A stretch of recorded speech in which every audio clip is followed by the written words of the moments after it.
I would like to address what Helen said about Advaita Vedanta. You'll notice in the satsang, as Josie said, and Colette referred to also as a reference, you'll notice that it is not an accumulation of information, but we hear again and again the way that we can turn our mind to start seeing ourselves and thereby our world through a lens that is not influenced by the polarity and thereby the conflict, the inner conflict that ordinarily a human being is certainly trying to resolve and very often trying to run away from. Because satsang is a very, very particular kind of study that is much more like peeling away the layers. So we can hear the same teaching, we can go deeply into the meaning of certain words. And although there might be something in the mind says, well, I know this, but I find that that's ever deepening how we know, because ultimately everything is turning the attention from all the things that we know to ourselves as the knower. Pure conscious being is often referred to as the knower to distinguish it from what is known. So Advaita Vedanta is very interesting because the word Vedant comes from two words, Ved, which means knowledge, and Ant, which means end. So there are two ways that you can think of this. First of all, a human being is fortunate when they come to a sense that everything I have learnt thus far in my life, everything that I have experienced, maybe skills that I have developed, relations I have fostered, there is a point where we come to an end of that in terms of everything I did maybe was fine, but it was never fully satisfying. There's a sense that we come to an end. We come to a kind of point of reconsidering our lives. We come to a point when we start to wake up and ask deeper questions. These can all be described as a kind of end. And that is the end of all the knowledge that is of the things. Of course, knowledge of things continues, and we need to still apply everything that we have learnt. But an end in terms of thinking that satisfaction can come from them. Now, sometimes this end can feel quite frustrating, even disorienting, in terms of, well, where is the direction then for my life? If everything that I have done so far has only led me round in circles and not really taken me to a place where I can feel myself free from doubt, fear, worry, agitation. And if it hasn't led me to stillness and it hasn't led me to wholeness, that can be quite disillusioning. But on the other side of the coin, it is exciting because it is the beginning of some new way of seeing and thereby a new way of being. So the ant, the end, also is, as if you could say, the shedding of layers that are helpful on the surface but have never taken me to the depth, which is where we want to go, and certainly where we want to reside. So Vedant is when one has really woken up to the limitation of everything they have known, so that we can be open to something so much richer. And that is where the word Advait comes. Also, Advait is a combination of two words in Sanskrit. Firstly, the word Dwait, D-W-A-I-T. Sometimes you'll see it spelt with a V. So Dwait means two, or dual, or more specifically, the polarity of our experience in this world. That everything that is experienced, every aspect of the natural world, of the mental world, of our emotional world, or our emotional experience, is defined by this polarity. Feeling high, feeling low. Feeling I gained, feeling I lost. And then, of course, in the whole world of nature, day and night, hunger and fulfillment, young and old, birth and death, knowing and not knowing, highs and lows, as I said, and all that experience. We very much are familiar with the field of the dual of Dwight. We experience it from the moment we wake up in the morning. The waking state is synonymous with the duality state, the polarized experience of being human. Now, there is absolutely nothing wrong with this. It's a part of having this body-mind and this thing that we call a person, being a person. So you cannot avoid it. And we need not avoid it. But it is not the realm, it is not the dimension where we will find what it is that we are looking for, the true Ved, the true knowledge, knowledge of self, knowledge of myself. We only know the knowledge in terms of my personality, and my personality in relation to a dual experience that we call life. When you put in this particular instant in front of certain words, it becomes the opposite. It describes what is not that. And it is a really beautiful way to try and pinpoint or turn the attention of the mind to opening to what is that which is not under the law, under the nature of this polarity. What is not of duality? What is not dual? What is not polarized? What has no opposite? Now, if you start describing what the state of oneness, of unity, non-dual, you'll come up with a word. And throughout history, all kinds of traditions have come up with many different words. And then the word itself becomes an object, or maybe a person, like God, for example. And then we personify that word. We objectify the word. So Advaita Vedanta came up with a very clever system. Instead of labeling the truth in terms of that non-dual field of consciousness as a something, let's call it what it is not. It is not dual. And this brings a direction as to our study in the satsang, because satsang is a great study. And it is a study with the particular emphasis of turning our mind or opening our mind to the non-dual field of consciousness, existence, and bliss.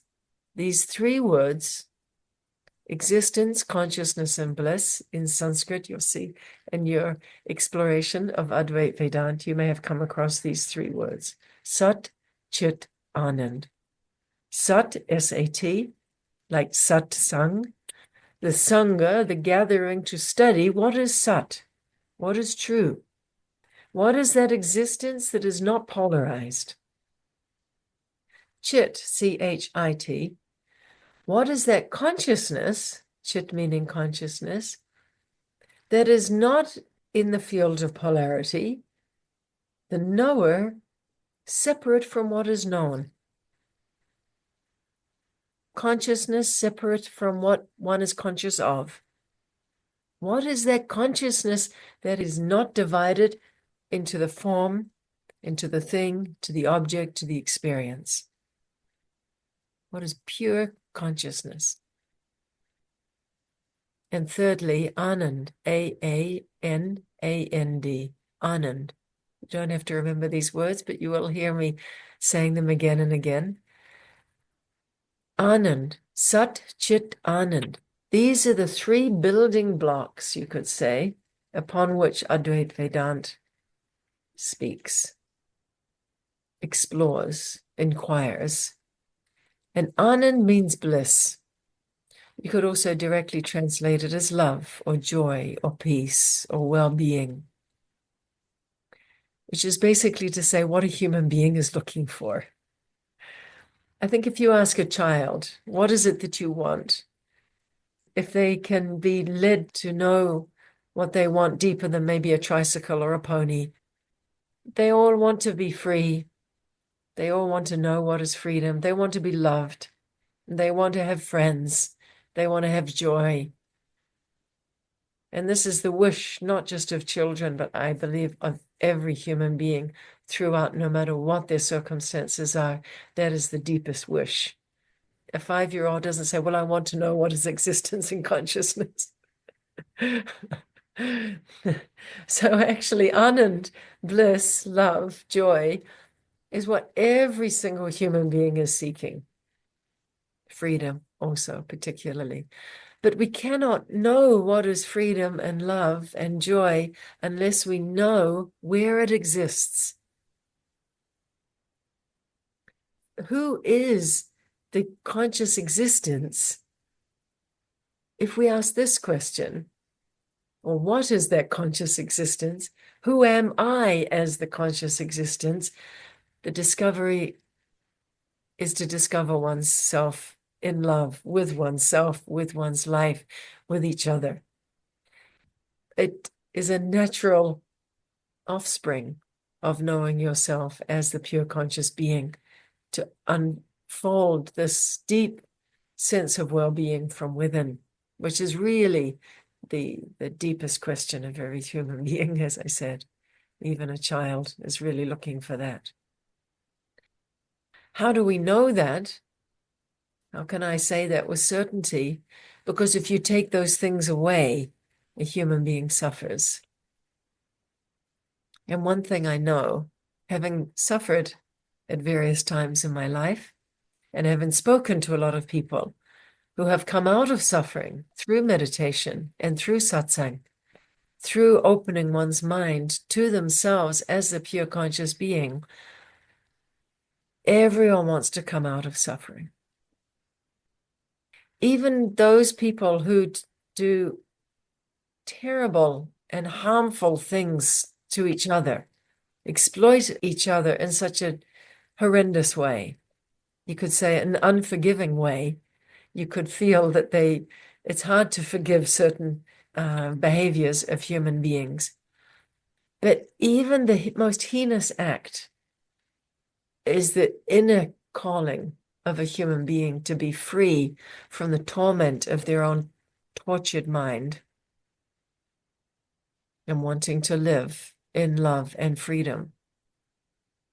Just often, the means by which one tries to know this gets completely contorted and twisted and very disturbed. So if every human being is looking for love and freedom, then the solution is very simple. Know who you are, and you will know what is love, what is freedom. So the question in satsang is always, well, who am I that is able to know what is non-dual, and to know yourself as free from all the experiences which have divided us, divided our experience, because it has divided our own inner experience, it's divided how we are with each other very often. Seeking unity, discovering conflict. Seeking unity, experiencing separation. Maybe we experience unity for some time, but ultimately, either we struggle to hold on to that unity in fear of losing it, or we suffer having the sense that we have lost unity. So what is Advaita Vedanta? To know yourself as that being that has never been able to be divided. What is that life force? What is that God force? What is that pure conscious force that encompasses the polarity, but itself is not ever divided? Let's close our eyes together. You see, the satsang turns the attention of the mind to know what to examine, where to put our attention. But it is the mantra that is the direct transmission of that space. And the meditation reveals what the intellect cannot. Pure conscious being, pure conscious love. And so we use mantra as an aid, like a compass, just very gently. Amaram. Madhuram means divided, polarized. Amaram, that which cannot be polarized, as we were speaking.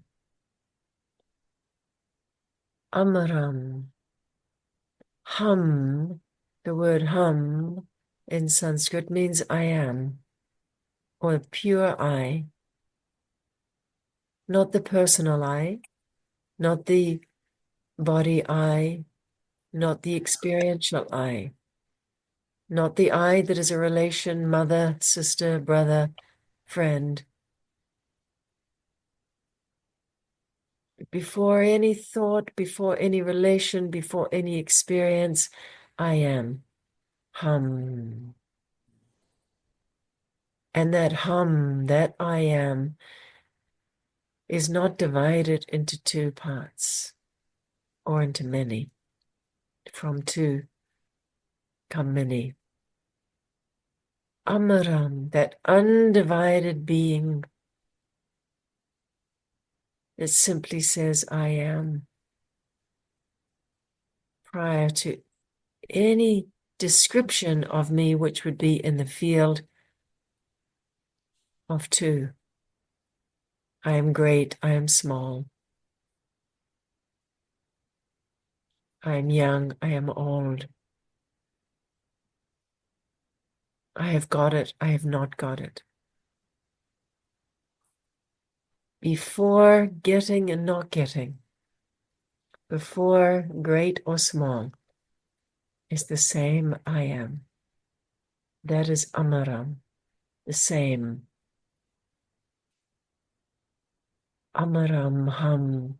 I am this ever-present conscious being. Amaram Hum. I am ever-present conscious being.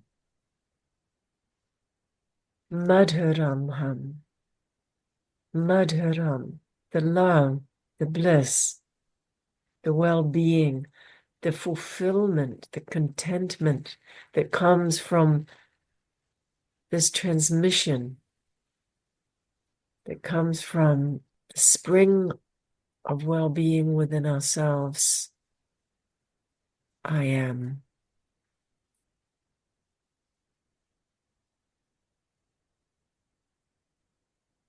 Amaram Hum. Madhuram Hum. Amaram Hum. Madhuram Hum. Amaram Hum. Madhuram ham. Amaram ham. Madhuram ham. And when the mind starts to be saturated in the rhythm and the vibration of the mantra, it starts to turn from its otherwise outward focus into the realm of Dwight, division, conflict, separation. And the mind starts to turn within, back to hum, hum, hum. I am, and that I am is pure and free because it is ever present, undivided, unchanging, Amaram. And slowly we become so familiar with the meaning that we don't have to apply the intellect in any way, but just follow the vibration where this leads us back to ourselves as that unchanging, ever-present being. Amaram Ham, Madhuram Ham. And start to observe silence between the repetitions, where we are hearing the mantra in its most subtle, silent form. I am. Amaram Ham, Madhuram Ham.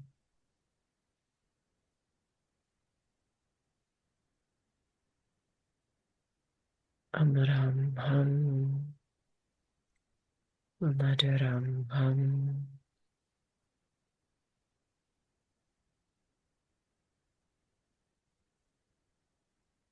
Amaram Ham,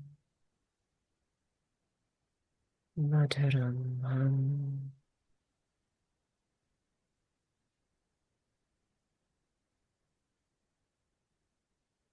Amaram Ham, Madhuram Ham.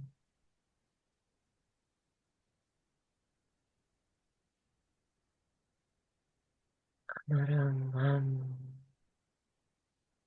Madhuram Ham.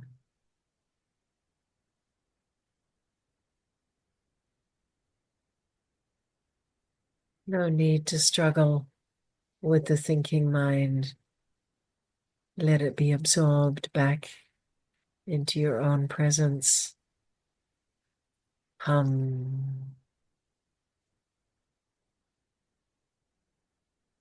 hum, amaram, hum, madhuram. Take a few minutes in silence.